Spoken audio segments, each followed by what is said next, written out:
Hello, party people, and welcome to a brand new episode of Cast Party, presented by Shea's Performing Arts Center. My name is Rita Siriani, and before we get started today, I would like to pin a little disclaimer on this episode. This episode is an interview with Bradley Everdyke and Todd Piotrowski, the minds behind the Shea's expansion project, which we're all so excited for here at Shea's. And Bradley and Todd not only came to talk to us once, but actually came back twice because we had an audio issue, and unfortunately the same one occurred. We are learning as we're going, and, I guess you could say things happen, and Kenny is now exonerated, which is a real big positive here. But I'd just like to say thank you for listening. We hope you enjoy it, even though it's not the best. And we hope you can really, in spite of those issues, hear all of the wonderful things that Bradley and Todd are doing with this project.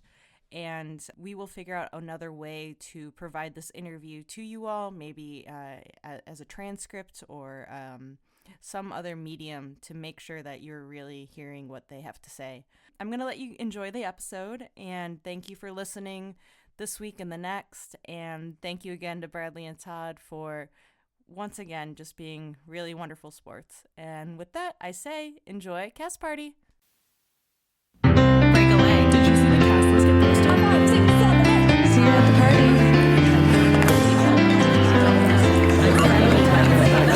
I was emotionally.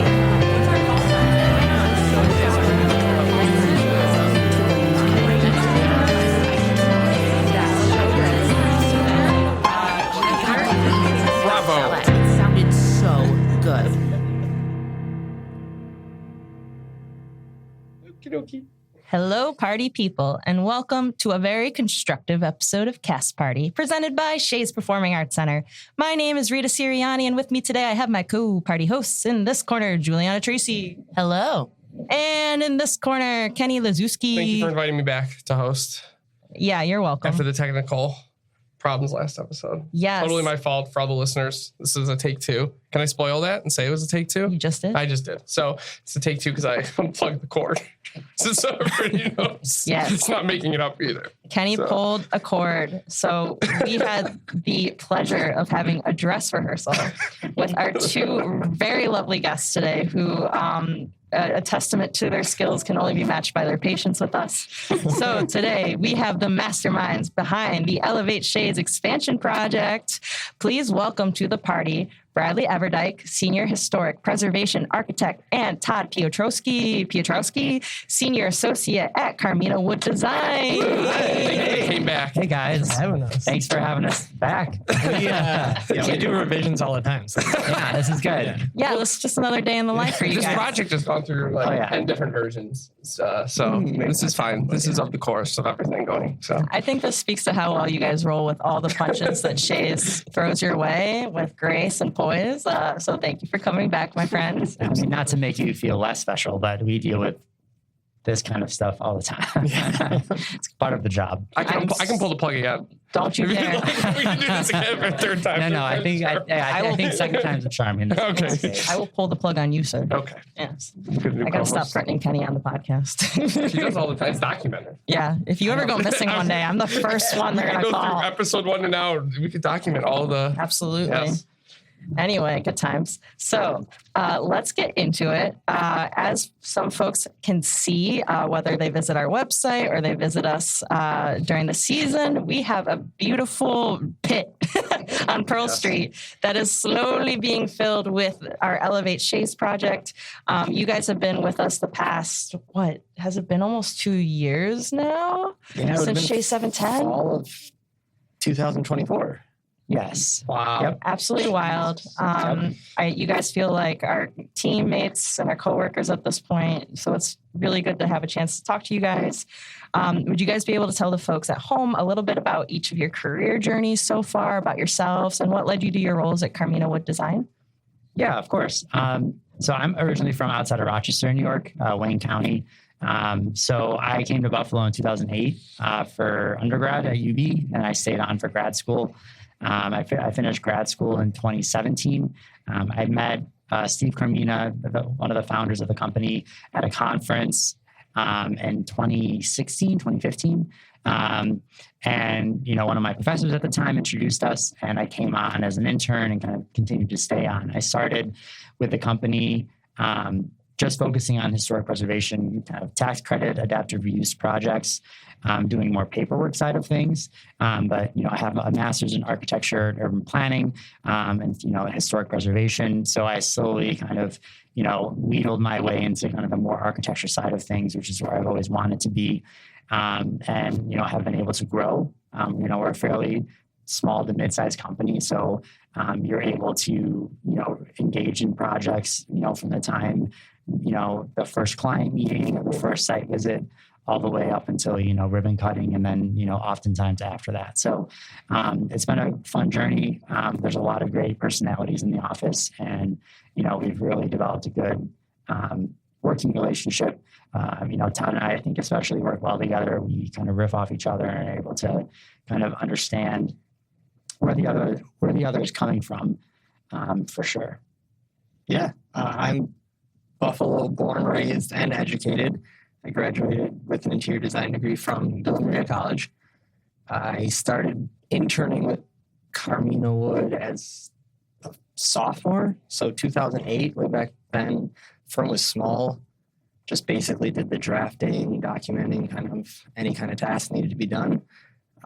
After college, I had two goals I wanted to go. I either wanted to be a Disney Imagineer or go into production design for film, television, that kind of thing. Got accepted to a school in Southern California. Was all about it. Going to go for production design, and then did some reflecting, kind of internal evaluation, and ultimately decided that I wanted to stay put, build a life here, and was fortunate at that time that Steve Carmina and the president of Interiors, Pam Stratiff, hired me. And we built now a firm of 40 people, both civil engineering, architecture, and interiors. The interiors department itself is 7 people. I have the privilege of working with every day. Like Brad said, it's just a really good synergetic studio environment where we're all on one floor, we're all interacting and working together in a vibrant setting. Truly like our coworkers, I think, and like to work together. Which makes a huge difference in just your everyday experience. Yeah, so. and projects like this are a joy to work on. We work on a wide variety of things, which makes it interesting day to day. But projects like this are definitely a gift. And they affirmed for me, just with my own kind of development, that I didn't have to chase bright lights or magic and cross the country in either direction. To find it. It was right in your backyard. It was right in the backyard. Well, John Mulaney, remember when he was here, he joked. He's like, how does Buffalo have this place? Like Shea's, he's like, why is this here? Yeah, it's here. It's here though. It's here, and it's growing. Yeah, and your office is in Silo City. Yeah, we're right downtown. Silos. First ward. In the silo. I think that's awesome. Like, I used to live in the ward, and I love the way that area is transformed. I love the innovativeness of everything from Duende. I was about to say Rick Smith's bar. Right? Yeah. Oh, yeah. That place is like crazy. I didn't think it was amazing. Environment right there. It is. It's a different kind of history, but a different kind of inspiration that you kind of draw from that sort of history, the industrial side, to this kind of glamorous. Yeah, that's actually one of my favorite parts of the city. And I've spent my whole adult life here. So, I always like to think about Buffalo as it always kind of continues to surprise you. Yeah.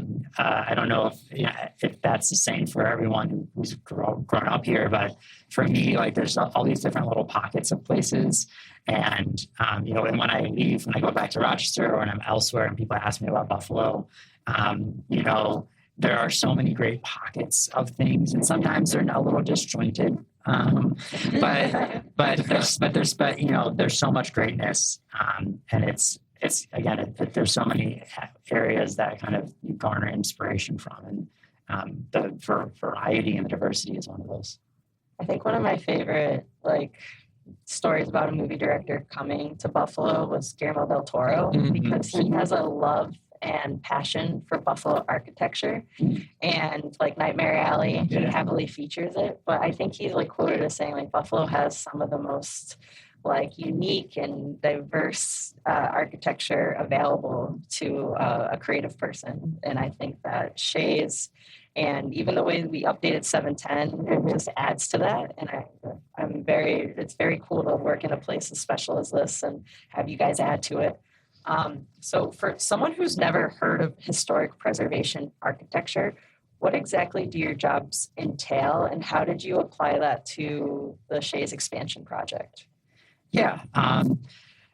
So preservation architecture, basically, it's a specialty within the profession. But really what it comes down to is just having a solid knowledge or background understanding of old buildings and, how to approach them, how to treat them. So, that can range from, construction technologies of the era that can all the way to, the fine, detailing of a theater like Shea's. So it's having a good understanding of kind of all those different elements and when you're working with them, how to treat them and to approach them. With historic buildings specifically, and when you're thinking about that, there's a lot of rules and regulations on how you treat them. Shea's is on the National Register of Historic Places. It's a local landmark. Doris, the head of restoration, at Shea's has, spent years painstakingly restoring the theater that you see today. But like all of those procedures, and her and I have talked about this, is the procedures that she follows, the techniques she uses, those are all things that she's learned in her experience, but then there are also things that, you work with and interact with as kind of a preservation architect. So, it's really having a larger understanding of the built environment, for what it was and kind of what it can be. So it's been, for me, as someone who loves history and kind of loves engaging with those types of things, it's always fascinating to kind of learn as you go. Todd can attest that, we've worked on a variety of projects together of different building types, whether it be new construction, which obviously the new expansion is, versus historic or just an old building. But every building is unique in its own right. And you can have a copy and paste version of, in theory, the same building, but there's always going to be nuances and there's always kind of these areas that you get to learn something new and work with and draw inspiration from when you're building it. Yeah, I'd say there's that tangible, physical nature that you're talking about, sort of respecting the architecture side, and then there's an intangible, maybe more, let's call it romantic side of it, that's looking to honor the legacy of the stories and the people that have dwelled within these walls. And a project like Shea's is maybe where we're tapping into more of that. How can we pay homage to all the greatness and all the generations of people that have passed through these doors and experienced shows and other events within Shea's, got married. How do we connect with that energy? How do we extend that energy into a building that will support it and help it to continue to live on? You guys made deliberate choices, like with the new building, to kind of pay homage to Shea's, right? Yeah. Like the building wasn't, you guys didn't design the building to like overshadow Shea's. It was the complement, or like how you chose pieces that, I don't know, you guys can explain it better. Absolutely. I think you can take elements. I mean, we talked about 710. Something we did there to pay homage to the history over there was to use the books that we found in the library. We were looking to reconfigure that space and get it into a quiet room. But when we got there and we all kind of sat around a table and thought, what should we do with this? All these scripts, all these yearbooks or, theater journals. Let's honor it. Let's make that be a part of the story going forward. So if you've been over there, we showcase them behind the bar, and it's things like that. These buildings have a spirit. They have a legacy. Similarly with this expansion project, we're taking little Easter eggs, let's call them, of patterns, of materiality, in the light fixtures and the flooring and some of the wall covering that draw from things that should be familiar to Shea's Buffalo, but not copying them. Right. We're not looking to recreate or to cast molds of what's happening over there. Really just to kind of, again, extend that personality and extend that energy into our building. Having seen the video a few times, I definitely feel that like energy and environment when I'm watching it. And I know that Doris Collins, our lovely historic restorationist, Robert Brunschmidt, Maureen Reinig, I could endlessly name folks, Brian Higgins, Megan, Teresa. They all have been working to meet with you guys once a week to just kind of make sure every little bit is mapped out. So I know everyone's holding like your feet to the fire. And it's our centennial. So I know there's a lot of pressure. Would you guys be able to kind of just walk us through a little bit of the like features that the new expansion will have that people can kind of keep an eye for? Yeah, I would say, something, to what Todd was speaking to, and also to your question is, right, in the design world, there's a phrase that Louis Sullivan, who's a famous architect, he designed the Guarantee Building downtown Buffalo. If you haven't seen it, go. The phrase is, form follows function. And what really that means is that, a building starts and ends with its functionality, right? Servicing, operating the way it needs to operate. And then, that's not to say that you can't add, brilliance, you can't add detail, you can't add, have some fun with it. But really it's about kind of at its heart, it's about the function. So I think our project, really does revolve around the three kind of primary elements that we were tasked, with addressing. When we first met with the Shea's team, it was our brief, right, project brief, is patron experience, enhancing it, making it more accessible, obviously, number one, but then also just enhancing that experience. So the project really revolves around three elements. So, three high, elevators, we keep saying high speed, which they will be, not saying they won't be. No, it's not where they fall. Never mind, not like Tower Terror. Not like Tower Terror. Never mind. The Twilight Zone. No Twilight Zone elevators. So three elevators making Shea's accessible for the first time in its history. Expanded kind of lobby space, giving you guys some more space to breathe. Expanded concession space, trying to kind of streamline a little bit of that process right now, because of some limitations in the building, it's a little bit segregated. And then really, I think the star of the show is, the bathrooms. Yes. So having bathrooms on every level that, a patron occupies and being able to hopefully, right, get in, get out, in a timely manner without feeling rushed or, by the bell or, whatever. 60 plus new fixtures. Yeah. 60 plus. They designed them like the airport flow where you go in the one and you go out the other. So like even the bathroom flow, right? Yeah. Or am I making that up? On high volume levels, the orchestra, there are one way in and out. Which helps with that throughput. It should be pointed out in this project for those who are unfamiliar with it that we're not changing Shea's itself. We're not adding. Say that again, please. We're not changing Shea's. We're not adding. And we're not adding any seats. We're not adding any seats. So to that end, it's a true testament, the project, to the dedication to patrons. Right? We're not bringing more people in, but we are providing more for the people who are already here in those 60 plus restaurant fixtures, in the concessions, in the ability to move up and down more easily.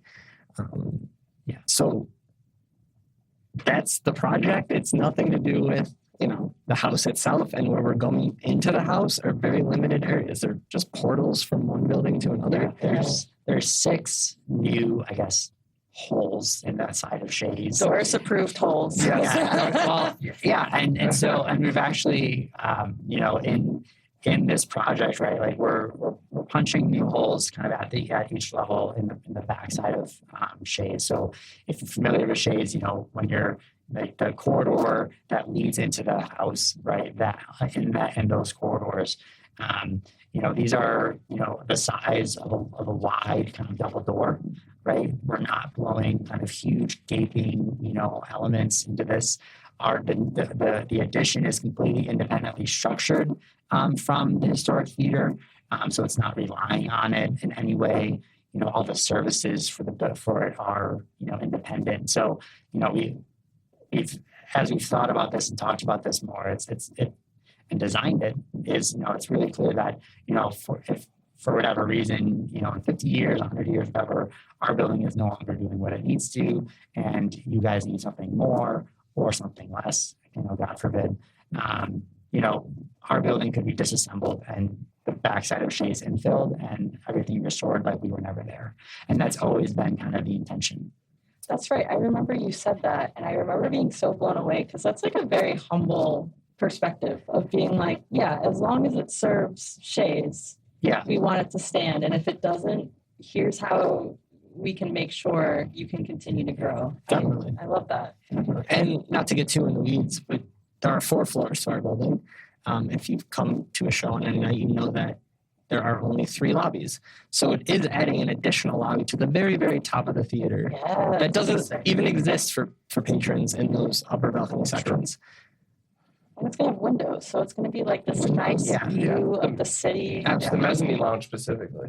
Yeah, It's stunning with the chandelier that you got. I forget what country it's coming from, but then going to Dallas or something. I remember the last The construction chandelier's meeting. cool. And there's a big couch that's modular in the middle, and then all cocktail tables. To Rita's point about the windows, along the windows to get a view. And that space can be used for arts and education flex space. It can be used, on a show day with the normal layout or presentation or things like that. So we've kept in mind, or they've kept in mind. I didn't actually design anything, so I'm speaking like I'm designing it. But I've heard you guys talk about it so damn much that I think A big focus of the project was in that flexibility and efficiency and storage. Right. For if you've seen me between shows, Juliana Cassandra and I work a lot of the Spotlight Lounge. They run it. I just work there. I don't do anything. I just have a warm body there in case I need help. But you can see in between, because we're so limited on storage, you can see the environmental services crew, the hospitality crew, literally carrying trays of water and Coke. I can't say Coke, sorry. Pepsi, right? Pepsi. Excuse you, They're sir. competing right now. They're competing for whatever. Get your bids in or get your proposals in. Up these flights of stairs. It's crazy. and It's absolutely crazy. and those are the in such kinds better of shape. things that the elevators will also help with. Right. Yeah. So we talk about accessibility, and that's the first box you check with introducing those into the building, but you also think about the ease of moving tables up and down, the ease of moving the concession inventory up and down, ease of moving anything up and down. Right. There's a lot of benefits. It's important. It's when you think about a place like Shea's, right? You think about you come in, you get your drink and your popcorn, and then you go sit down. And like what you don't realize is that while you're watching the stage, there's all this activity happening behind you to get ready for intermission. Intermission happens, you go do your thing, you go back inside.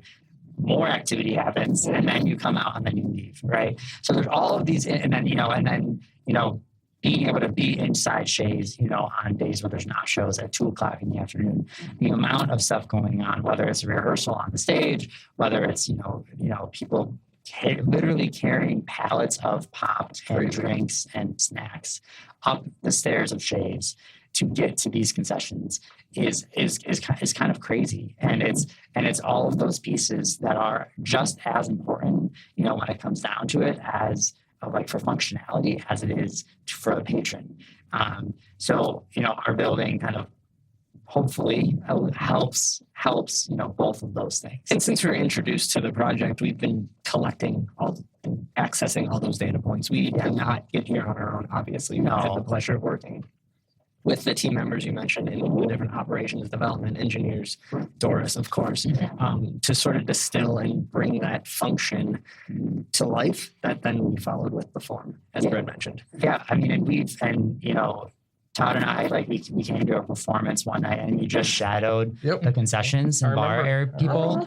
We talked to the volunteers, we talked to the bartenders who work at Shea's, and then we've had those interactions, and we've had interactions with Brian Higgins, the head of Shea's, and everybody in between. So trying to get as much information, we're kind of like funnels. We kind of take everything in and kind of try to bring it down to a core area and then try to work around that. So again, hopefully kind of the funneling and kind of the decisions we've made have kind of gotten us to a good place. But quickly, I to kind of go through the building floor by floor, hopefully without getting too much in the weeds. Let us know An if audio in the tour. weeds. Audio tour. So- The Shea's expansion. So I guess I'll start underground. So basement is primarily going to be, back of house service spaces.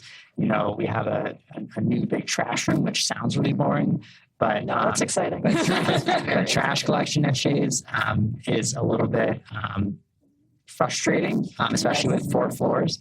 So we have that, and then there's kind of space for a volunteer lounge for all those who come on a show night, but also that serves dual purpose also as a staff lounge. Yeah. Which the building doesn't really have currently. I don't. At least not that I'm No, aware we're of. out of space. Yeah. We It's have not telling me one exists, right? yeah, we have bunch of storage, and then we're actually introducing some restrooms. The existing men's kind of bathroom area down there, that's getting kind of reinvented as a new space.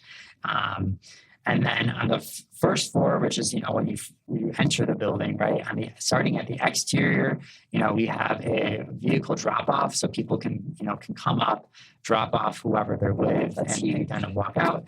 There's no parking there. It's really just to kind of get people into the building or out of the building. But it's, a big thing, especially with someone who's brought somebody who, somebody who needs to be dropped off at that door. It's important to have that. We also have, on the outside, we have a little patio area right outside the main lobby. So, Buffalo is very resilient, so I'm sure that'll be used in November. But early spring. Yeah.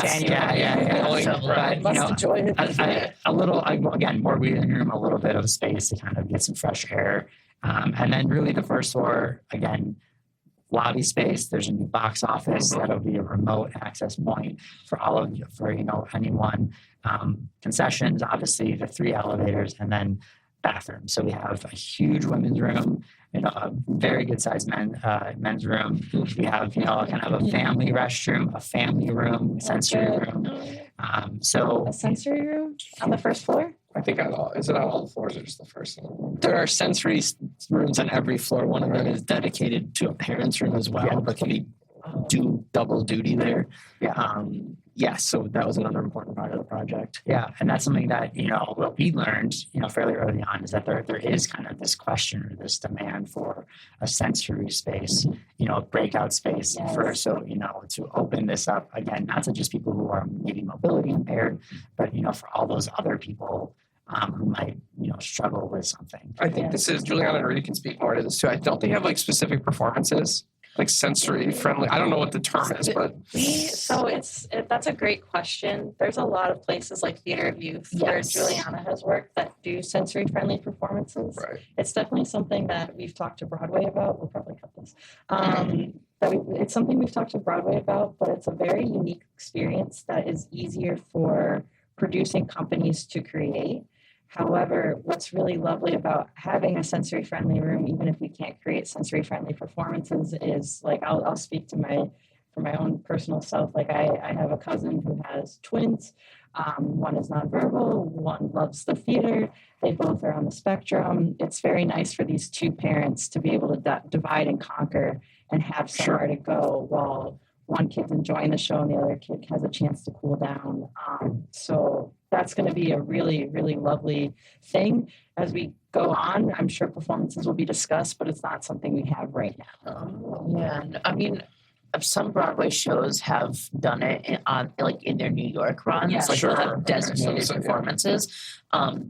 We do have, in terms of accessibility, we do have ASL interpreted performances, which is that's right. completely different from a sensory friendly Good point performance. about But we strive to have as much accessibility as possible. So I'm thrilled that we're having good these point. sensory rooms added because it'll add just another facet. It's a big conversation with a historical space. Where do you create spaces for people as you kind of grow as a society when it was initially built without certain folks in mind? So it's so exciting to have this ability to grow like this. Yes. And something important is too is like so each of those rooms will have kind of a live feed of the show. So even if you do need that moment, you don't if you don't want to, you don't have to miss a beat, so to speak. So you still have access. It's just a more controlled environment to have that access. And the rooms are really nice. Like I was in the 710 one that you guys have too, and I was like, oh my gosh. Is that one done, Todd? All the furniture? Is it all? It's furnished. It's furnished. Oh, it is not? Oh, yeah, nice, Yeah. nice. Yeah, and I believe it's been used even before it was fully furnished. It was getting engagement. You know, so important for, like we said, the individual and the caretaker potentially to both be in there and still be able to see parts of the show. Yeah. The way the plans are set up with all those elements, again, the restrooms, the sensory room, and the family restroom, they're sort of stacked too. We find in a building like this, making an environment as predictable as possible, or as you build that intuition for patrons, so it won't really matter where, especially for maybe subscribers who might be moving around the theater. Right. Those spaces in our new building will be very predictable in terms of where things are. Yeah. So That was floor 1. wow. So the mezzanine in floor 2, that is similar to the existing Shea's. You come upstairs, and that's kind of our primary level, just because we have a large kind of lounge space that has, super tall ceilings. We have glass that are kind of look out over the city. And, there's some more concession areas, elevators again, bathrooms again. But really that mezzanine lounge space that, Kenny was alluding, speaking of that's really your flex space, right? And that's the opportunity to have, different, activate the building at different times. So, I think we've all seen the really amazing pictures of, a wedding at Shea's, Yes. or, we've all had, we've attended events where there is something on the stage and nothing will ever take away that, that experience. But this is a kind of a medium-sized area that allows, gives Shea's opportunity for, more, events, smaller events. You could even have kind of a small private event before a show. Really, it just gives you more flexibility in the amount of space you have. Another thing that, Shea's is always looking for is large meeting spaces for their. Amen. So again, that offers, an opportunity to have those there. Literally, as you're describing it, I'm like, I can put my board meetings here. Yeah. So having that and building flexibility into that is something that's been really important. Not just there, but kind of across the board. Across the board, and having furniture that speaks to that flexibility and works within that, providing options. We'll have more space to provide different ways people want to sit. You might want to come to the show and lounge for a little bit. You'll have that opportunity that maybe doesn't exist in just the kind of the casual gen pop. And then you'll have the quick high top where you just want to grab your drink, popcorn, and go fast. Just touch down real quick. More space to provide options. Rita, I think you brought this up the first time we recorded this. Like when you come with guests or stuff, you feel so rushed at times. Yes. Because you have to go to the bathroom, you have to get the stuff, you have to wait in that the Willy Wonka, congested lobby where everybody's trying to figure out how to open the door. Yeah. And you don't get to talk to the people you're with. Yeah. This gives you space to just breathe and relax. Hopefully. It should. I mean, this is a ton more space throughout the whole building to just spread out more and stuff. So Yeah, I can't tell you how many times people have come up to me in front of the lounge and asked, is there a place that I can sit down? yes. And so this is so exciting that I can finally be like, yes, in fact, there is. Let me guide you. Right. Absolutely. Yeah. And then the upper 2 floors are just identical. So there's the concessions area, a small kind of lounge, kind of break space, and then there's the elevators again, and there's restrooms. And again, as Todd mentioned, they're slightly organized slightly differently, but the same item or the same space is always in the same spot. Yeah. So no matter where you are in the theater, you have an understanding. Okay, elevators are here, concessions are here, bathrooms are here, and the goal of this project really is to help, as we've discussed, help with the congestion factor. Because unfortunately right now, just because of space and kind of how everything is laid out, the first floor of Shea's is the most busy because over 50% of the seats are on the Yeah. orchestra level, Mhm. but the most offerings, concessions wise, and just experience wise to a point, are on that first floor. So we're trying to kind of spread that out across all floors. So with the hope that people, either season ticket holders or people that do come regularly enough to know the building, get to know the building, right? Know that, okay, I'm sitting here, I can come in, I can go right up to this level. I'm going to have everything I would ever need on this level. I can have reading room, I can look out over the city, and then I can go to my seat and this is my bathroom, this is my stuff, right? And so that's really the goal, is to have that flexibility and to have that everywhere is huge. And the Pearl Street entrance, the current one, that'll remain too. Yes. Historic Yeah, entrance. just so everybody knows. There'll be the entrance on Pearl Street in the new building. There'll be the Shea's under the marquee entrance, as well as the historic entrance with that smaller marquee. That Pearl Street entrance will still be open and nothing's changed there. There'll be a box office added to the Pearl Street side too. You did mention that. Yeah. Which is great because the amount of people who park on Pearl Street and then Ton. go to get tickets and then they're like, wait, I have to go on Main. Yeah. Right, and then sometimes they'll catch me and I'll escort them Yes. through the lobby, and they're like, "You're a lifesaver." This and that. I'm thinking oh my God, I'm a lifesaver. This is You know it's bad. Right. I'm like, oh my gosh. I'm like, oh, I made your day by just walking in through the lobby. But yes, that entrance will remain in. There's two on the first floor. I think we said that there's two portals. One right near Pearl Street and one kind of closer to the Shea's Marquee side. And again, they stack. There's one on each level going up then, but that first floor has two. And if you're doorways. visualizing that relative to the merchandise stand, the either side of that, it's the left and right. Yep. And then, so if you just look at the merch stand, you look to your left, every floor above you will have an opening on it. If you look to the right, or just be on that first floor, we'll have an opening there to really help with flow of people. Because again, over 50% of people sit in the orchestra, which is crazy, especially when you're looking at the theater and everybody knows how big the balcony is. It's still over 50% is in that orchestra. Which again explains why there is so much congestion down there on a show night. Yeah, it's crazy. We did talk about this last time, but I think Robert Brunchman, our chief operations officer, he took a picture from the second floor. Juliana was there during Lion King, middle of the performance, people getting their concessions, getting their merch, heading to their seats. We took a picture from over top. He printed it out for me and Brian, and I ended up keeping a copy and labeling it like the Overlook Hotel because it was so horrifying and crowded. And that visual is a lot of our motivation. It's just, how do we allow you guys to breathe and exist and enjoy this beautiful theater and this beautiful time with your family. And I just one thing I just wanted to really quickly shout out is Brad and Todd are theater people.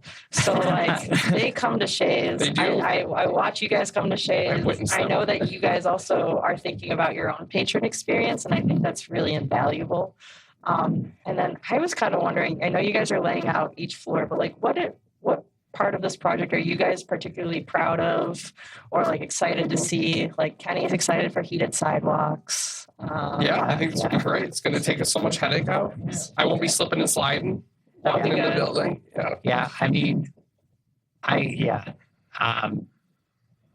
This one's hard, I think, for me. Because it's easy to kind of get distracted by sparkly, kind of shiny things that we're excited for. This is a very special project. Like Todd said, you don't get to do something like this every day. So there's definitely there's elements of this project that I probably won't be able to detail or design again. So that's been really rewarding, really fun, just from kind of a designer standpoint. Yeah. But at the end of the day, I think, and Todd and I think agree on this, is, the ability to introduce something, to introduce a building that really opens the doors of Shea's to a wider audience is what means the most, or has been what has been the most rewarding. To be able to say, anybody, no matter what your ability level is, no matter what capacity you're working with, you're welcome here, and we have a way for you to enjoy the show. And as theater people, right, we fully understand the how theater can impact your life, and for the better, hopefully. I think we've all walked out of shows and been very either quiet or been very kind of sad. I went to a show once and the lady next to me was handing me tissues because I was crying. Was this the Notebook branded tissues? No. They were selling it, but they That weren't. is a great piece of merch. That is. And I stand by that. They're fantastic. Yeah. So being able to, I guess, share that experience across the board is important, and that doesn't. And while it is a reflection of 2026, I think even if those pressures or those codes didn't exist today, I think that's still something that we would be striving for, because it is such an important element. The arts just generally are such an important element to development across the board, and again, being able to open that door is what is the most important. As designers, we're always looking to break down those kinds of barriers, whether the physical barriers or whatever other barriers prevent people from entering and enjoying the experience within the space. The theater community is one of, if not the most inclusive community. So that ideology needs to extend to the places where they perform, the places where they tell these stories that on stage are breaking down barriers. Similar to what we're trying to do with our medium, is to just what's preventing someone from going to a show, and how can we address it with physical space, whether that's someone who twisted their ankle the morning of, can't make it up to the balcony. We think of the obvious things when we talk about the elevators, wheelchairs, walkers, maybe a certain demographic age-wise, but it goes well beyond that. It's someone who just doesn't feel like they can juggle, like you said, a couple kids, but now we have a sensory room, now we have family restrooms, and now we can make it. And all along, if one person now wants to come to the theater, feels like they can come to the theater because those barriers have been removed, this project is a success. It's amazing how our mission statement at Shea is about making the arts accessible to all, and it's amazing how our mission statement is being applied to the building, and we're watching this in real time happen. I think it's such a cool time to work at Shea's and watch you guys create this from the ground up. We've been talking about this for so long at Shea's to finally see the work being done. Some of our staff wasn't born yet. Some of our staff wasn't born yet. First iteration came out. Just to know that the patron experience is going to be expanded. Juliana, go ahead and say. Yeah, I was going to say, I was waiting for Juliana to say. Me, I wasn't. Juliana wasn't born yet. When the cats diagram came out, or the one, The 90s one. The 90s. Yeah. The 90s. Jesus, that is. Yeah, I don't know. No offense to. 90s, who is she? She was a delight. Okay. The 90s was the best time to grow up. Somebody said between 92 and 98, it was amazing. If you were born then. Yeah, I wouldn't know. Shut up. But that is, for those of you who haven't seen that version of the building, that is an ugly diagram. No offense, Tony. When you see that is an ugly building. Brian Higgins gifted us. Brian gave me the old rendering from 1999 for he's like, hold on to this. Did you bring it to the board meeting? I brought it to a board meeting. You did. But it's I don't know if I can bring this up. But it's on my desk, and it everyone keeps going, what is that? That's not the new building, is it? And I'm like, that's the first version of the new building. I guess Tony, from 1999. Not designed by Carmina Wood Design. I'm going to add that on top. Yes.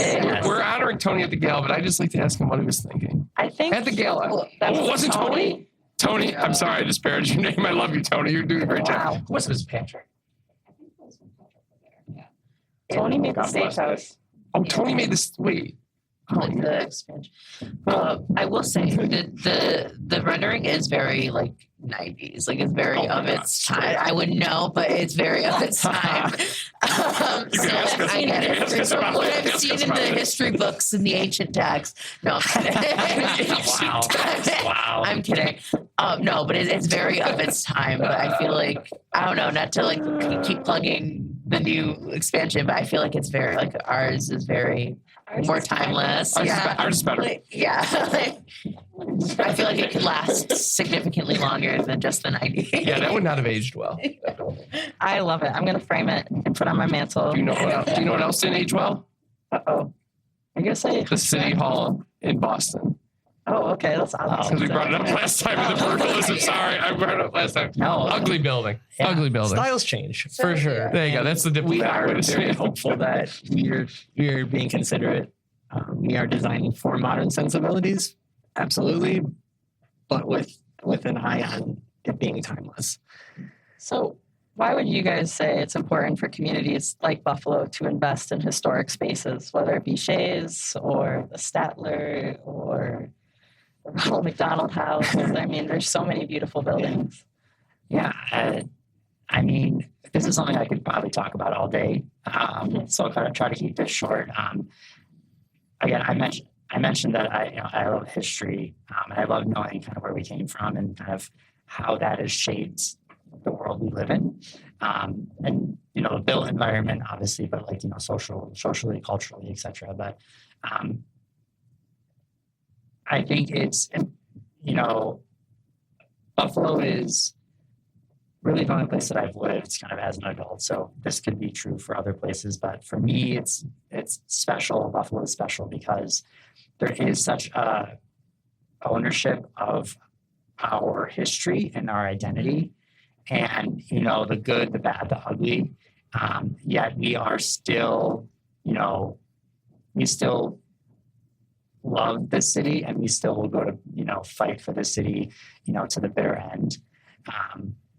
And I think, investing in our historic fabric, our historic buildings, our historic neighborhoods, our communities, is just a physical representation of that spirit and of that dedication, which, is extremely important. It sends so many messages, not only to the people around us, but to the world.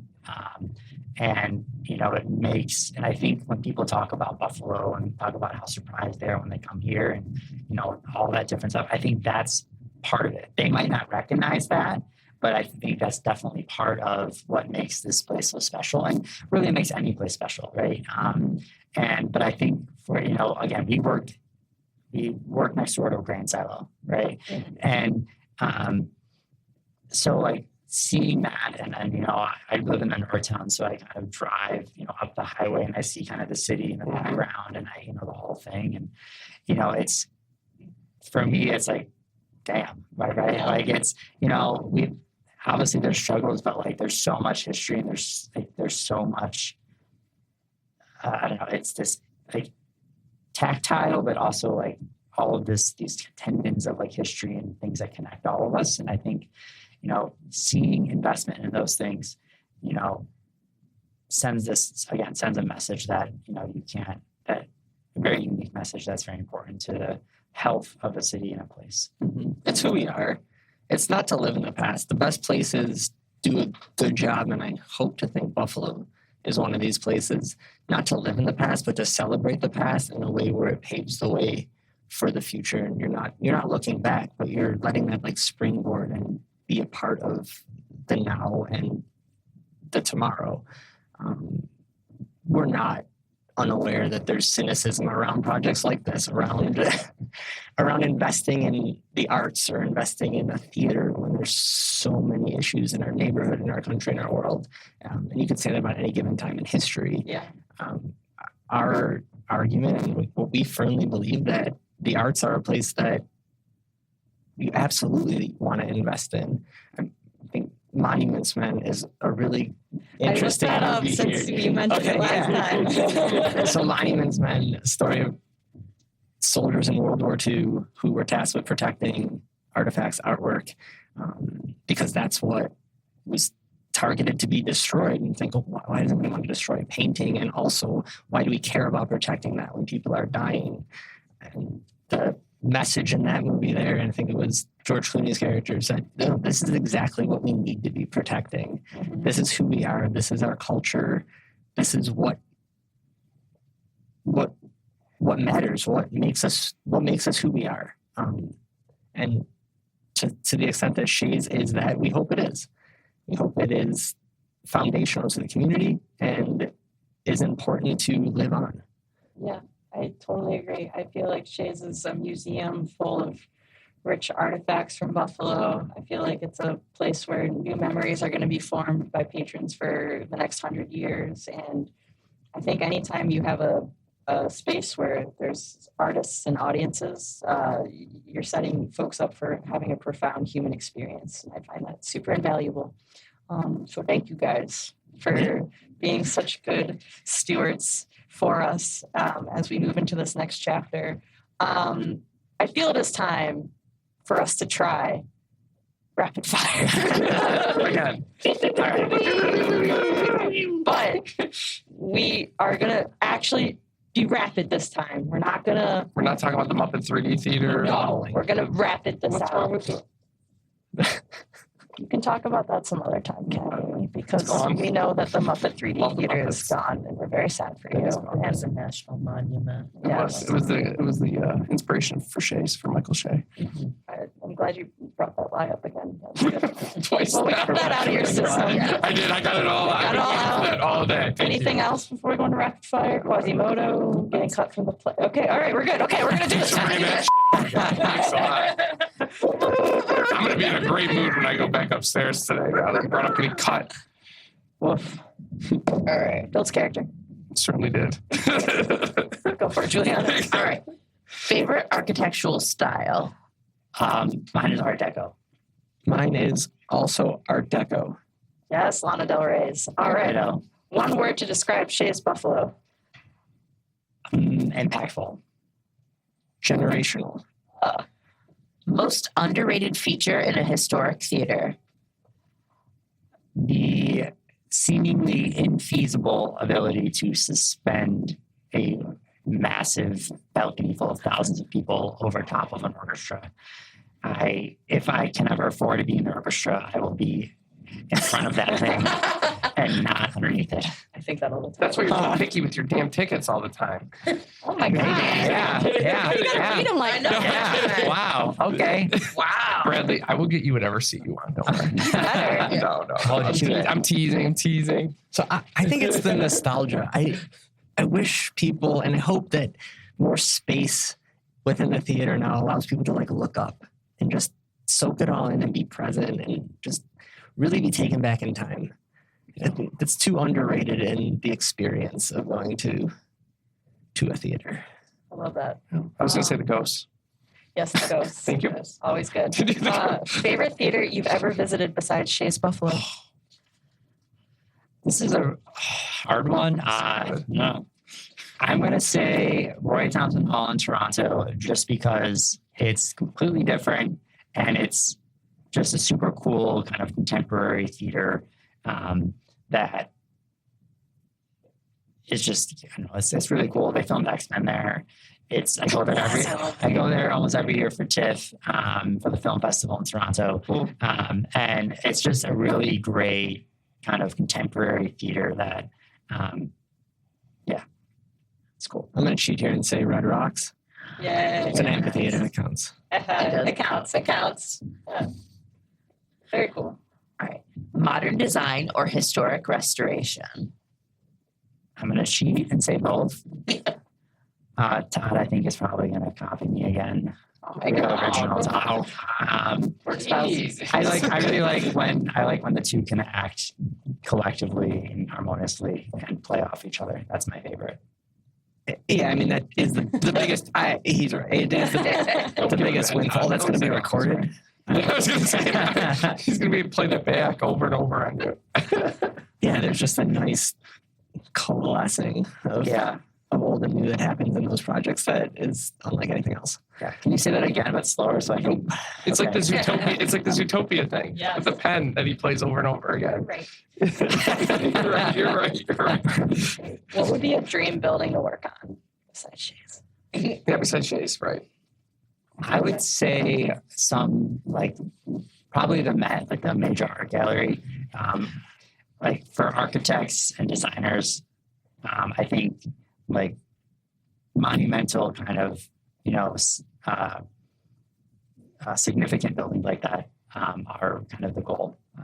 Museums, theaters, those are kind of the peak. And as as a museum that has a mix of that old and new, it would be incredible to be able to, make my mark on there. Yeah. When I was just in New York over the weekend, I could have walked around and been like, that one. Ooh, that one. That one. I'm going to dream big on that. I'm going to say Liechtenstein in Bavaria. A castle. If we're gonna do something, I'd say a castle. And that's not anywhere near complete. And if they ever decide to do it, I'm there. Todd's your I'm guy. there.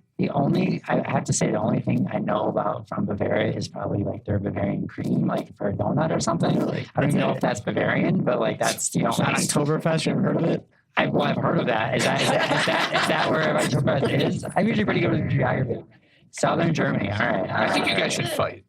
Whoa. Yeah, I think you guys should fight. Whoa. Yo, In Bavaria, in the castle, like Game of Thrones. okay. Yeah. Oh, there you go. They actually recorded a lot of Game of Thrones in Ireland, so there. Never Never mind. All right, the last semi-rapid fire question, and to me the most important.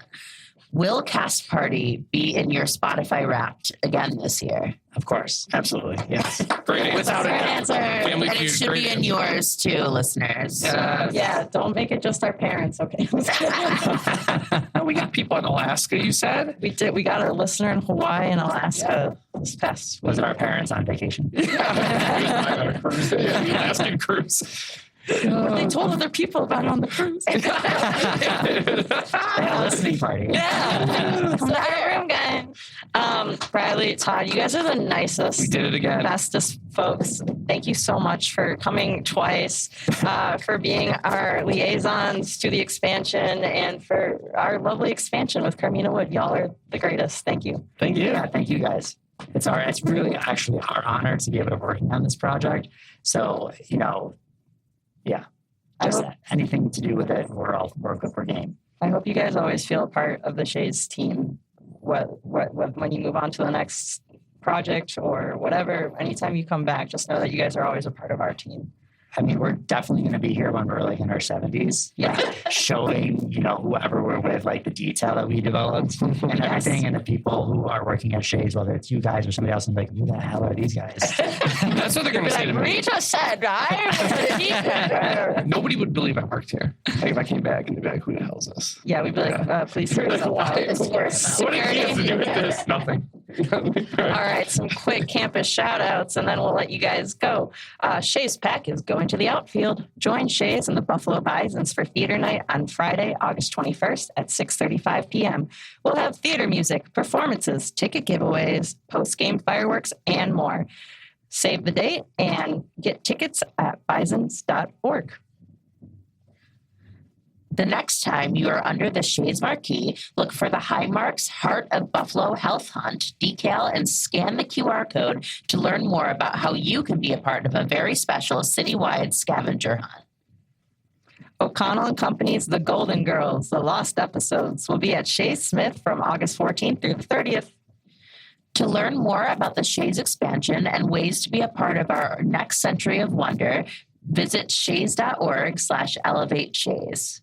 And season tickets for Shea's 710 and Shea's Buffalo are available now. Visit us at shays.org or come visit us at the Shea's box office at 650 Main and check out our really cool decals for Buena Vista Social Club. It's going to get you excited for the new season. All right, folks, until the next time, we hope you enjoyed the vibes, got some tea. Check us out on Shea's Buffalo social media. In the meantime, Kenny, why don't you head to the pit? The cord is still in. We're good. The court is still The in. cord is still in. I checked it. Thank goodness. Perfect. Cast Party is presented by Shea's Performing Arts Center. Produced by Cassandra Lippert, Ken Lazewski, myself, Juliana Tracy, and Rita Sirianni. Theme song by John Michael Ogletree. Audio mixing by Dave Lenhart. Logo and graphics designed by Acacia Crozier. Marketing and social media by Bridget Neeson. Please rate, review, and subscribe to Shea's Performing Arts Center presents Cast Party wherever exceptional podcasts are downloaded. Or visit us at shays.org. Bye-bye.